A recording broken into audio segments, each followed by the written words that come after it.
Saludos compañeros y docente. En esta oportunidad vamos a hablar sobre la exportación e importación definitiva. Para ello es necesario conocer y mencionar el capítulo 2 del Código Aduanero Uniforme Centroamericano Cauca, donde habla sobre los regímenes aduaneros. En el artículo 91 podemos encontrar la clasificación de los regímenes aduaneros, en el cual nos dice que las mercancías pueden destinarse a los siguientes regímenes aduaneros. Y tenemos el inciso A, el cual habla sobre los definitivos, la importación y exportación definitiva y sus modalidades. Pero, ¿cuáles son esas modalidades a las que se refiere el inciso A? Para ello vamos a ir al capítulo 3, en el cual se habla sobre las modalidades especiales de importación y exportación definitivas. En el artículo 108 vamos a ver las modalidades especiales de importación y exportación definitiva, las cuales son envíos postales, envíos urgentes, tráfico fronterizo, equipaje de viajeros, menaje de casa, pequeños envíos sin carácter comercial y otras que establezca el reglamento. En el artículo 93 del Código Aduanero Uniforme Centroamericano podemos encontrar el concepto de la exportación definitiva, el cual nos dice que es la salida del territorio aduanero de mercancías nacionales o nacionalizadas para su uso o consumo definitivo en el exterior. A continuación vamos a hablar un poco sobre el proceso de exportación definitiva. Este lo encontramos en el reglamento del Código Aduanero Uniforme Centroamericano Recauca, específicamente en el capítulo 3 que habla sobre la exportación definitiva. Tenemos en primer lugar la presentación de la declaración de mercancías.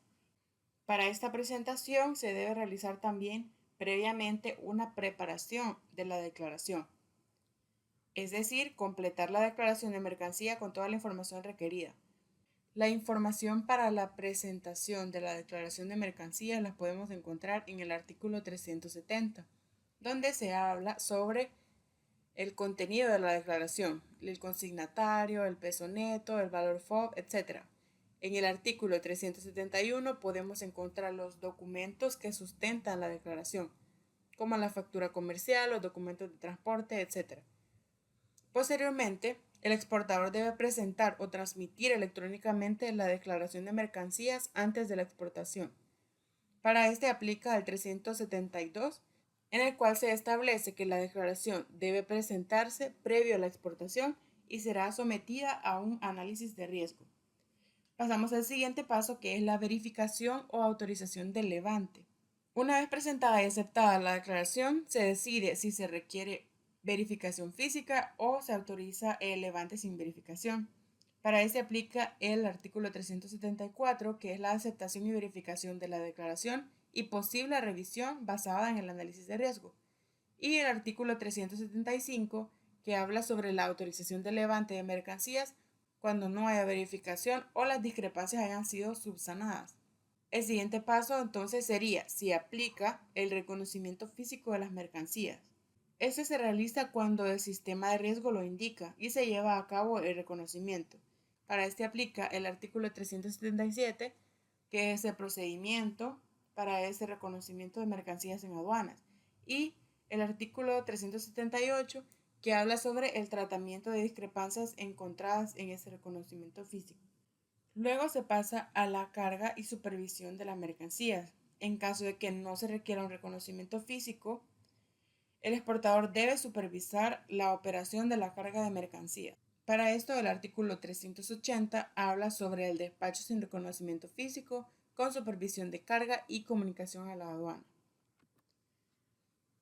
Posteriormente tenemos la declaración de mercancías acumuladas. Esto aplica para exportadores habituales que pueden declarar en forma acumulada las exportaciones realizadas en el mes calendario anterior, tal como lo estipula el artículo 376, que habla sobre precisamente la declaración acumulada para exportadores registrados y con historial favorable. También el reglamento habla sobre la comunicación entre aduanas, en este caso sí aplica. Aplica cuando la mercancía sale por una aduana diferente a la declarada. Las aduanas deben intercambiar información. Esto lo establece el artículo 381. Posteriormente tenemos la autorización de instalaciones del exportador. Esto sucede porque los exportadores habituales pueden solicitar que sus instalaciones sean habilitadas como zona primaria de operación aduanera. En el artículo 382 se establece que el servicio aduanero puede habilitar instalaciones de exportador para realizar estas operaciones aduaneras. Y en el artículo 383 se especifica la solicitud de autorización para habilitar estas instalaciones. Tenemos también cumplir con las obligaciones del exportador. El exportador debe de cumplir con obligaciones continuas para mantener sus instalaciones y presentar reportes financieros. Esto lo especifica el artículo 387. Por último, en el artículo 388 se habla sobre las excepciones para determinados productos o exportadores que incumplan las condiciones. En algunos casos, la aduana puede exceptuar algunas mercancías de este procedimiento o suspender la autorización del exportador. Muy bien, ahora vamos a hablar un poco del régimen de importación definitiva y las normativas que lo amparan legalmente. En primer lugar, tenemos el Código Aduanero Uniforme Centroamericano, mejor conocido como CAUCA. Este es un instrumento regional que busca unificar las normativas aduaneras en los países de Centroamérica. Su implementación tiene como objetivo facilitar los flujos comerciales en la región, promoviendo la eficiencia en los procedimientos logísticos y la competitividad de los operadores económicos.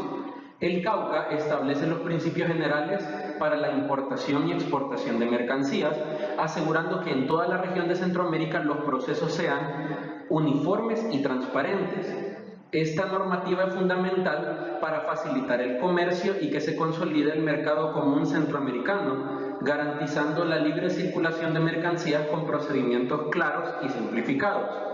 Luego tenemos el reglamento de este Código Aduanero Uniforme Centroamericano, conocido como RECAUCA. Ahora, el RECAUCA es el cuerpo de normas que complementa y detalla las disposiciones del CAUCA. Este proporciona las pautas operativas que deben de seguir tanto los operadores logísticos como las autoridades aduaneras para cumplir correctamente los regímenes aduaneros. Dentro del CAUCA se especifican detalles como los plazos de despacho de mercancías, los controles aduaneros a implementar y las medidas de supervisión que garantizan la trazabilidad y seguridad en la cadena logística. Este es vital para el comercio internacional, ya que ofrece un marco detallado que regula la interacción de los actores comerciales con las autoridades aduaneras dentro del territorio centroamericano. A continuación tenemos la Ley Orgánica de la Dirección General de Aduanas. Esta ya es a nivel nacional y establece el marco estructural de la autoridad aduanera en El Salvador. La Dirección General de Aduanas es la entidad encargada en nuestro país de supervisar todas las operaciones relacionadas con el comercio externo, garantizando el cumplimiento de las leyes aduaneras nacionales e internacionales. Además de fiscalizar, también es responsable de implementar normativas como el CAUCA y el RECAUCA, adaptándolas a las normativas nacionales del comercio salvadoreño. Esta ley define también las competencias de la DGA o Dirección General de Aduanas en materia de facilitación del comercio, control de fronteras y cooperación con otros organismos internacionales para asegurar el cumplimiento de las normativas aduaneras. Y al final tenemos lo que es la Ley de Simplificación Aduanera. ¿Cuál es el objetivo de esta ley? Optimizar los procedimientos aduaneros para agilizar el flujo del comercio, tanto de importación como de exportación.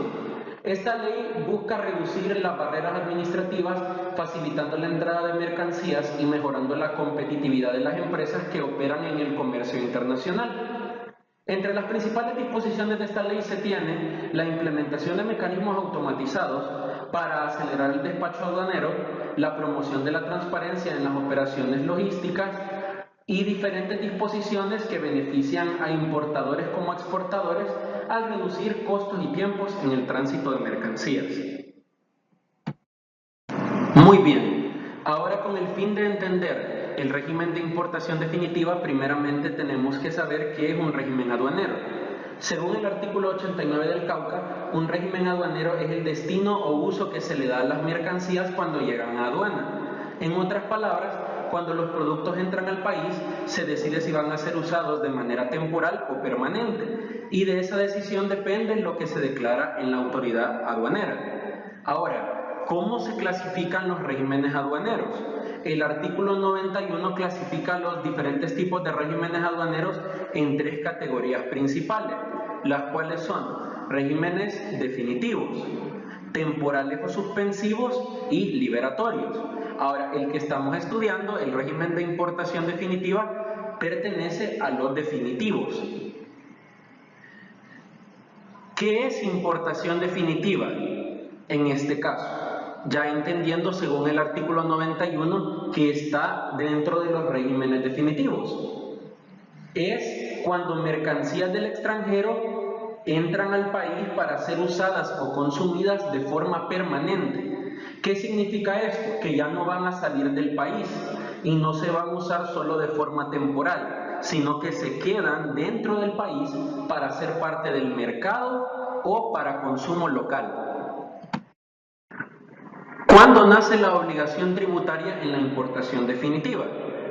El artículo 46 nos explica un aspecto muy importante, y es cuando el importador tiene que pagar impuesto por una mercancía.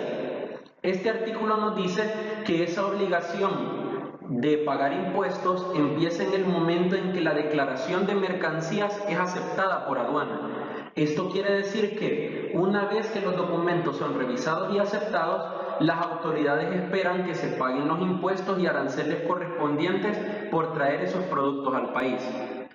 ¿Cómo se declara una importación definitiva?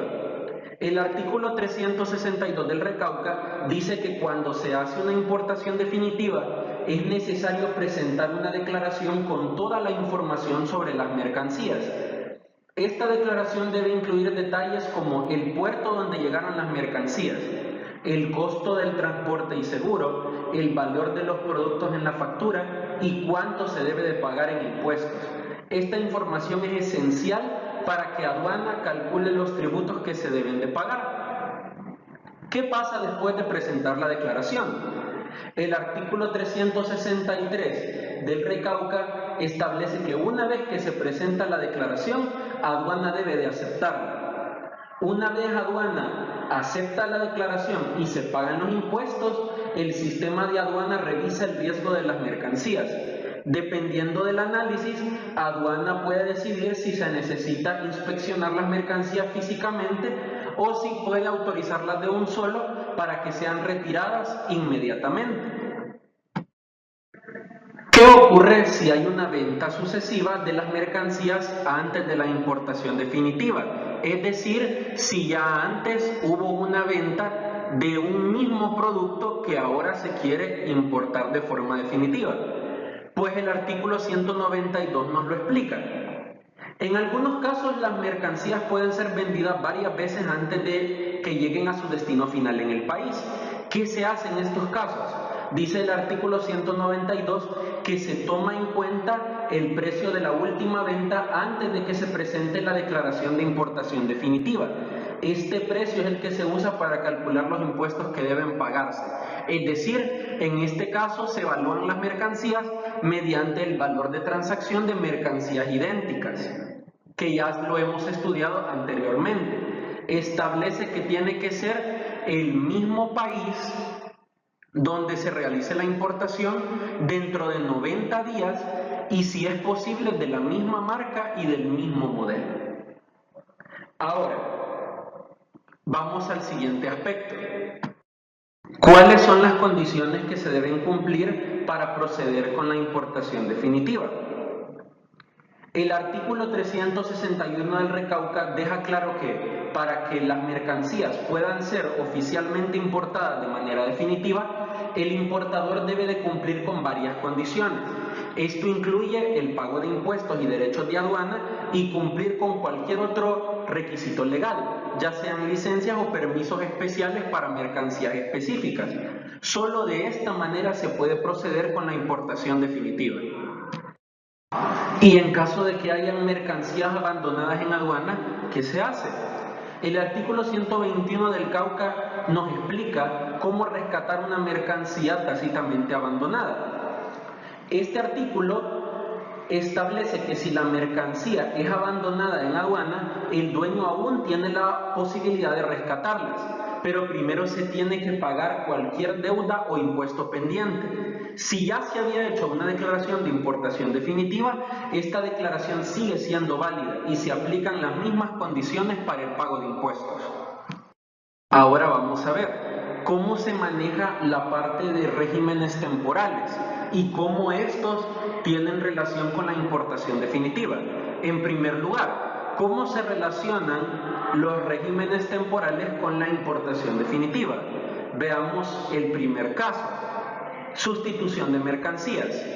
El artículo 364 al 368 del Recauca nos explican esta parte. En algunos casos, mercancías que entraron bajo un régimen temporal pueden ser reemplazadas o cambiadas por otras. A esto se le llama sustitución de mercancías. Si las mercancías originales no cumplen con el contrato o tienen defectos, estos artículos explican que estas mercancías pueden ser sustituidas y las nuevas mercancías pueden quedar bajo el régimen de importación definitiva. Ahora,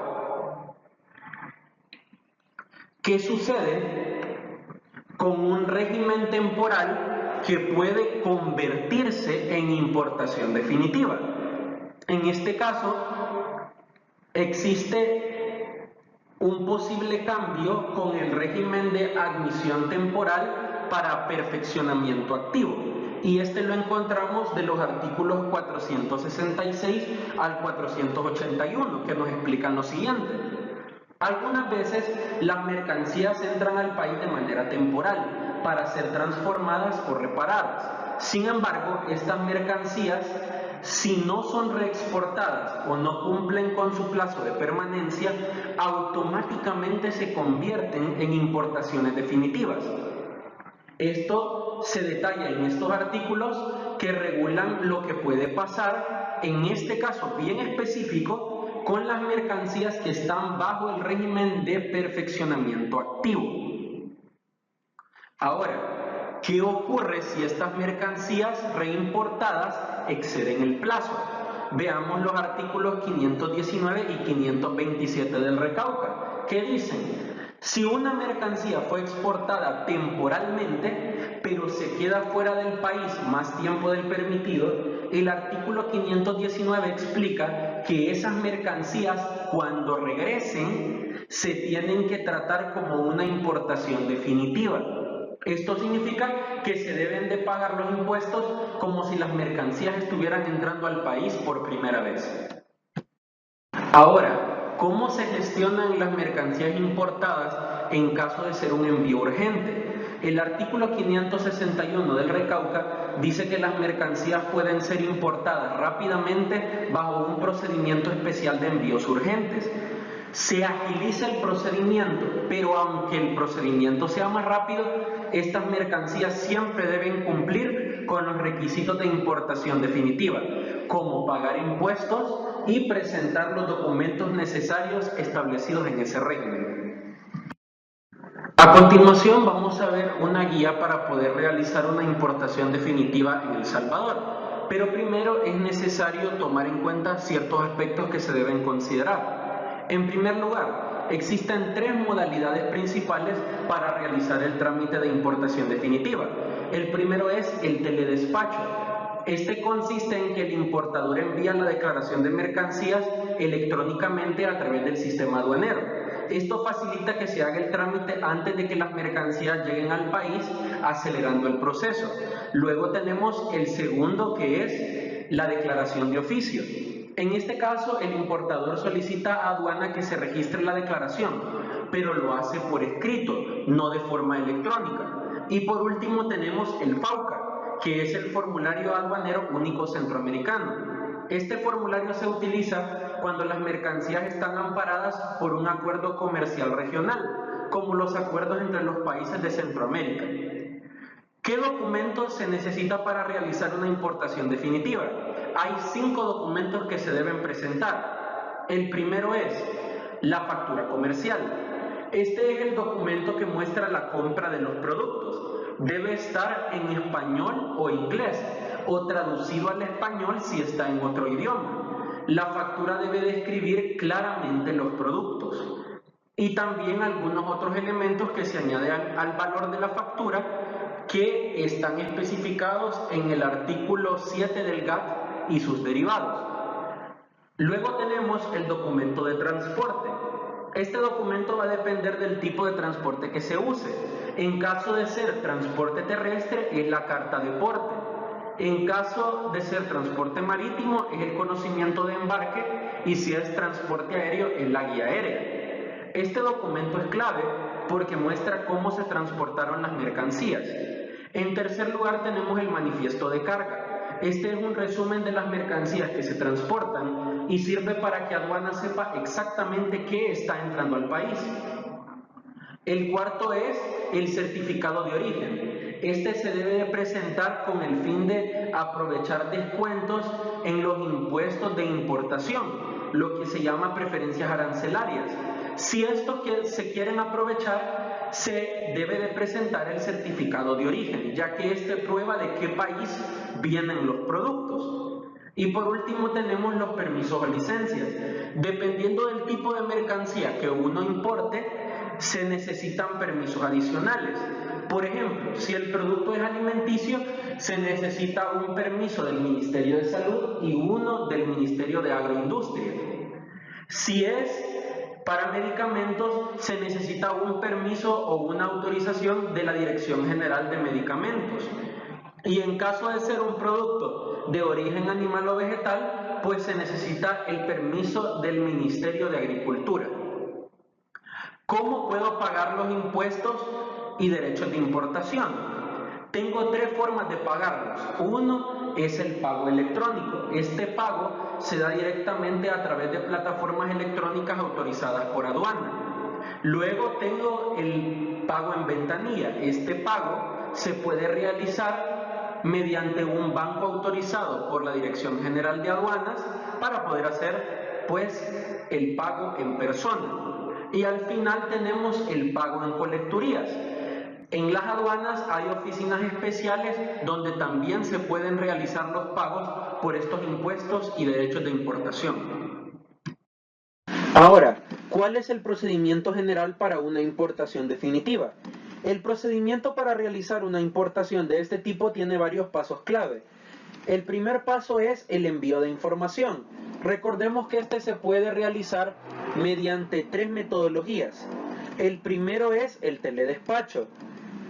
También se puede hacer mediante una declaración de oficio o utilizando el formulario aduanero único centroamericano, mejor conocido como FAUCA.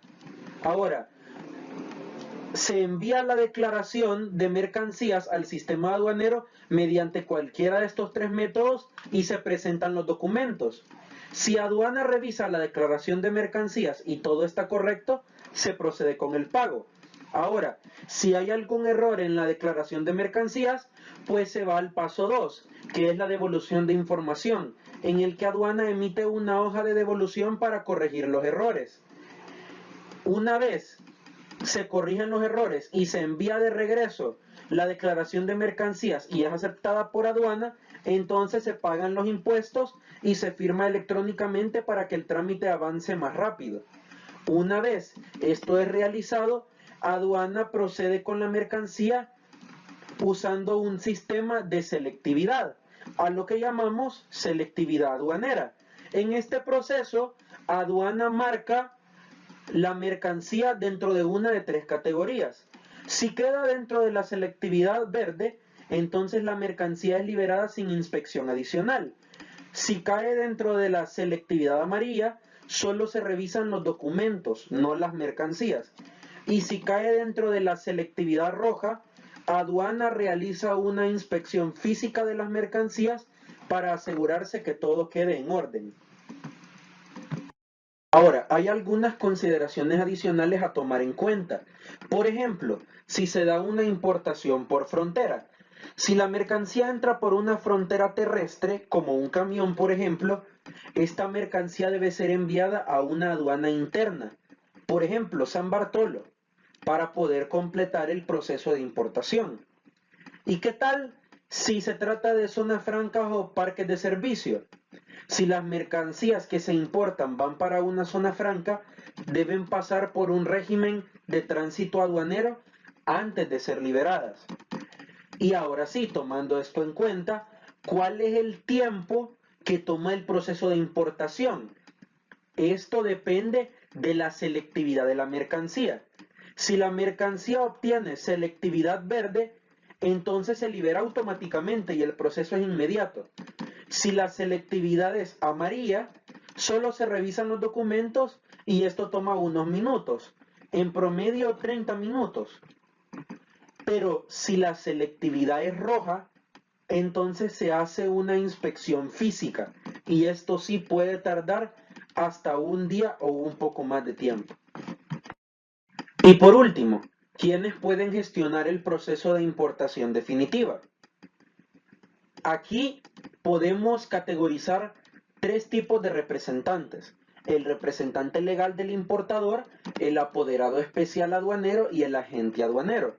Veamos las diferencias entre ellos. El primero, el representante legal, es la persona designada por la empresa o la entidad importadora, ya sea una empresa o una persona individual, con el fin de gestionar cualquier trámite relacionado con la importación de mercancías. En palabras más sencillas, es una persona que de manera oficial está autorizada a tomar decisiones en nombre de la empresa o del importador. ¿Qué funciones tiene esta persona? Esta persona puede presentar los documentos necesarios ante aduana. Tiene la responsabilidad de asegurarse de que todo el trámite se haga correctamente. Y si hay algún problema o error en el proceso, es esa persona la que responde delante de la autoridad en aduana. Ahora, en segundo lugar tenemos el apoderado especial, aduanero. ¿Quién es esta persona? Es la persona que es autorizada específicamente para gestionar trámites aduaneros en nombre de un importador. Esta autorización se otorga a través de un documento llamado poder, donde se indica claramente que esta persona puede actuar en nombre del importador, pero únicamente para realizar trámites ante la aduana. ¿Qué funciones tiene esta persona? Se encarga de realizar todo el proceso de importación, desde la presentación de la declaración de mercancías hasta la entrega de documentos. Esta persona también puede hacer gestiones específicas como pagar los impuestos, solicitar permisos o resolver cualquier inconveniente de aduana. A diferencia del representante legal, su actuación está limitada solo a cuestiones relacionadas en aduana, nada más. Y por último tenemos el agente aduanero. ¿El agente aduanero quién es? Es una persona profesional, especializada y certificada que actúa como intermediario entre el importador y la aduana. En muchos países, incluyendo El Salvador, para ser agente aduanero se necesita una licencia o certificación que lo autorice para gestionar trámites aduaneros en nombre de otras personas o empresas. ¿Qué funciones tiene? El agente aduanero es responsable de toda la logística y el cumplimiento de las normas aduaneras. Presenta documentos, paga impuestos y coordina la liberación de la mercancía. También se asegura de que los trámites se hagan de acuerdo con la ley y que el importador cumpla con todas las regulaciones aduaneras. Además, el agente aduanero tiene acceso directo al sistema aduanero y puede monitorear el estado de los envíos en tiempo real. Entonces, resumiendo, ¿cuáles son las diferencias claves entre estos tres tipos de personas? El representante legal es una persona autorizada para representar al importador y puede realizar todo tipo de gestión, no solo aduanera. Por otro lado, el apoderado especial aduanero es una persona con poder limitado exclusivamente para trámites aduaneros y tiene una autorización legal específica, que es el poder, para este fin. ¿Y el agente aduanero quién es? Es el profesional certificado especializado en gestiones aduaneras y funciona como intermediario entre el importador y la aduana. Se presentarán los ejemplos aplicados a la normativa que regula la exportación e importación definitiva en El Salvador. Con esto se presentan el Código Aduanero Uniforme Centroamericano, la Ley de Servicios Internacionales y la Ley de las Zonas Francas, que tiene un impacto directo y medible en las operaciones de muchas empresas en el país. Este documento, más que todo, se centra como instrumentos legales adoptados por los países de la región centroamericana, con el objetivo de armonizar las operaciones aduaneras en la región en cuestión.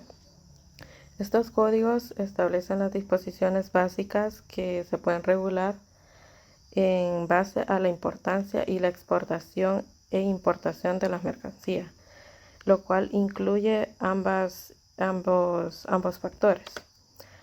Definiendo estas normativas, a continuación se presentan ejemplos de estas normativas y cómo son aplicadas a empresas. Tenemos el primer ejemplo, que es aplicado a una empresa textil que nos dice que fabrica ropa deportiva en El Salvador. Esta empresa se ha establecido su planta de producción en una zona franca ubicada en el departamento de San Salvador, y sus productos como camisetas deportivas y ropa de entrenamiento son exportados a los Estados Unidos, Canadá y México. En este caso, la aplicación de las normativas, vemos que está en la Ley de Zonas Francas, la cual nos da la exención de impuestos de importación y exportación. Esto quiere decir que la empresa importa la materia prima necesaria para la producción, ya sea telas, hilos, botones y otros accesorios que se agregan de este país, desde otros países. Al estar ubicada en una zona franca, la empresa no paga aranceles de importación, lo que representa un ahorro significativo en los costos de producción. Otra aplicación de la normativa de Cauca y Recauca es la Declaración de Exportación y Certificación de Origen Bajo, CAFTA-DR. Esto significa que la simplificación, además de esta aplicación, tenemos que, al operar claramente en una zona franca, tiene acceso a procedimientos aduaneros más simples y rápidos, y esto le permite a la empresa cumplir con plazos de entrega exigidos. El Cauca y Recauca, estos establecen que las empresas en zonas francas puedan beneficiarse de inspecciones aduaneras simplificadas, lo cual nos manifiesta la declaración de exportación. En esto, además de los ahorros en aranceles, la empresa, como ya se mencionó, está exenta de impuestos sobre los ingresos obtenidos por la venta de sus productos en mercados internacionales. Esto conforme al primer ejemplo. Tenemos el segundo ejemplo de la aplicación, el cual nos dice que una empresa de servicios tecnológicos en el desarrollo de software para empresas internacionales. Esta compañía ha crecido rápidamente gracias a la demanda en soluciones de software personalizadas en mercados de Estados Unidos, Canadá y Europa. Dado que la empresa exporta el 100% de sus servicios, ha decidido registrarse bajo el régimen de la Ley de Servicios Internacionales, lo cual le permite obtener una serie de beneficios fiscales. A continuación se presenta la aplicación de la normativa con la Ley de los Servicios Internacionales, el cual nos dice que está la exoneración del ISR y aranceles de importación. En este caso, al estar registrado bajo la Ley de Servicios Internacionales, no paga impuestos sobre la renta derivados, como nos menciona. Esto representa una ventaja para la empresa porque permite que pueda mantener sus costos bajos y competir con precios de otros desarrolladores de software. Conforme al Cauca y Recauca, tenemos la aplicación sobre procedimientos simplificados de exportación de sus servicios, como antes. Esto, al igual que el ejemplo pasado, nos permite tener una simplificación de procesos en los trámites aduaneros. Además de esto, la Ley de Servicios Internacionales también ofrece incentivos para la creación de empleos, lo que permite contratar a más personal capacitado sin aumentar significativamente los costos operativos.